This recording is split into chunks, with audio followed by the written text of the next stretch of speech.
সংসার জীবনে প্রতিদিনই মেয়েদের কাজ, আর আজকে আপনাদের সাথে সেটাই শেয়ার করব। হ্যালো এভরিওয়ান, আসসালামু আলাইকুম। সবাই কেমন আছেন? আলহামদুলিল্লাহ, আমরা ভালো আছি। আপনারা ভালো আছেন? আমার কিছু গুরুত্বপূর্ণ কথা আপনাদের সাথে শেয়ার করব, সেটা আপনাদের শোনা একটু গুরুত্বপূর্ণ, সবার জন্য না, কিছু আমাদের রিলেটিভ বা আমাদের পরিচিত। আসলে আমি প্রতিদিন ভিডিও শেয়ার করতে পারতেছি না, কারণ এখন একটু প্রতিদিন দেওয়ার চেষ্টা করতেছি।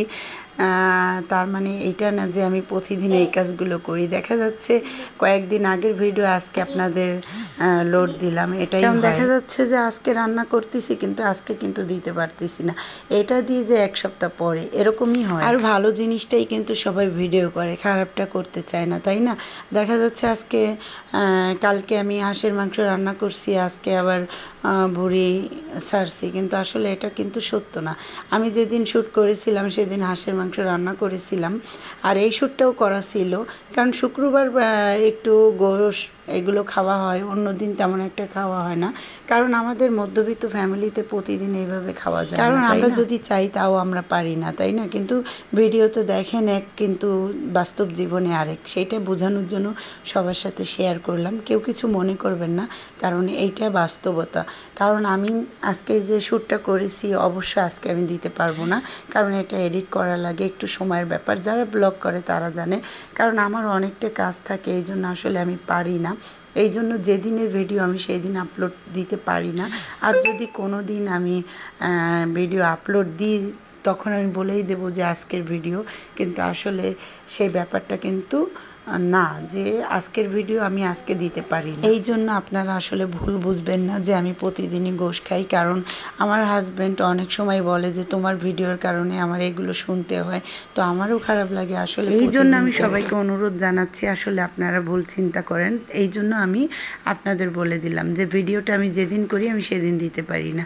তো এইবার আসি আমার মূল ভিডিওতে। আমি আসলে দেখতেই পাচ্ছেন যে সকাল থেকে অনেক কাজ করছি, সেটা হলো যে আমি ঘরটা গুছাচ্ছি, আর এটা হলো প্রতিদিন সকালে উঠে যদি আমার অসুস্থ লাগে তারপরেও কিছু করার নেই, কারণ কে করবে? আর আমার ঘর গুছানো না থাকলে আমার ভালো লাগে না, তারপর যথেষ্ট চেষ্টা করি ঘরটা গুছানো। এদিক থেকে অনেক গরম পড়ছে, তো অনেক গরম লাগতেছে, তারপর 3টা রুম গোছাতে গোছাতে অনেক লেট হয়ে গেল। আর এটা আমার পার্লার রুম, ছোটোখাটো একটা পার্লার আছে, আমি ঘরে বসে একটু ইনকাম করি, কারণ একটু ইনকাম করলে সব দিক থেকেই হেল্প হয়। আর এই যে চুড়িগুলো আপনাদের সাথে শেয়ার করতেছি, এটা হলো আমি ইন্ডিয়া থেকে আনছিলাম, কিন্তু আমার তেমন একটা পরা হয়নি, আমি কক্সবাজার যে একটু পরেছিলাম। আর ইন্ডিয়া থেকে যে শাড়িগুলো আনছিলাম সেগুলো আমার এখন পর্যন্ত পরা হয়নি। ভাবছি যে কোথাও যাব, আসলে সেইভাবে যাওয়া হয়নি, বা ভাবছিলাম যে কালকে আমার বিবাহবার্ষিকী গেছে, একটু বেরোবো, তাও কিন্তু বের হইতে পারিনি।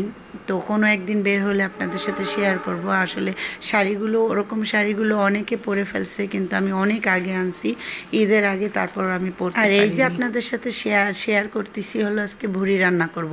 তো ভুড়ি আমি প্রথমে একটু হালকা মশলা দিয়ে আমি প্রেশার কুকারে আমি গলায় নিছি, কারণ গলতে ভুড়ি জানেন অনেক সময় লাগে, এদিক থেকে গ্যাসও কিন্তু অনেক পড়ে, এই জন্য এইভাবে রান্না করলে কিন্তু গ্যাসটা অনেক কম পড়ে। তারপরে কিন্তু আমি আলু ভেজে নিয়ে আমি এটা সসপ্যানটায় উঠাই দিলাম হালকা জল দিয়ে, যেহেতু সিদ্ধ হয়ে গেছে। আজকের ভিডিওটা এই পর্যন্তই। সবার কেমন লাগলো জানাবেন, আর সবাই কোন জেলা থেকে দেখছেন কমেন্ট বক্সে অবশ্যই জানাবেন, আমি জানতে পারবো।